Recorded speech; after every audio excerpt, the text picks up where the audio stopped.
ምንም እኮ የሚጣል ነገር የላትም። ሴት ልጅ እኮ ሳምሳም አድርጎ አንገቷ ውስጥ ገብቶ ምናምን ነው ቀኑ ላይ ይባረክለታል። ራሱ ጥሩ ቀን ይሆናል ማለት ነው። በቃ ደስተኛ ሆኖ ይወጣል። እሷም ደስተኛ ሆና ትውላለች። ከስራ ሲመጣ ደግሞ ቤት ውስጥ እሱ ካገኛት ወይም ደግሞ እሱ ቤት ውስጥ ሆኖ እሷ ካገኛት ደግሞ ሳም አድርጎ እንኳን ደህና መጣሽልኝ ምናምን። እንደ ደንቡ ከሆነ ደግሞ አውሮፓ ምናምን ከሆነ ደግሞ ጫማውን አውልቆ ምንጣፍ ምናምን ሰለ ጫማውን አውልቆላት ጫማውን ቁጭ አድርጎ እንዴት እንኳን ደህና መጣሽ ምናምን ነገር በቃ ምንም እኮ የሚጣል ነገር የላትም። ሴት ልጅ እኮ ወንድ ልጅ ቢያስብበት የሚጣል ነገር የላትም። የሚጣል አንድ ነገር ብቻ ነው ከሷ ያለው እሷም ጥፍሯም ስለማትፈልገው ነው። ሲያድግ ቁርጥ አድርጋ ስትጥለው እሱ ብቻ ነው። በተረፈ ሚስት ማለት በቃ ቁርጥም ነው የምትደረገው።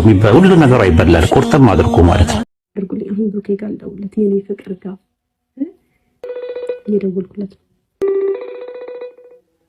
ሚውት ላድርገው ስለፈልፍ እንዳይሰማኝ አነሳው።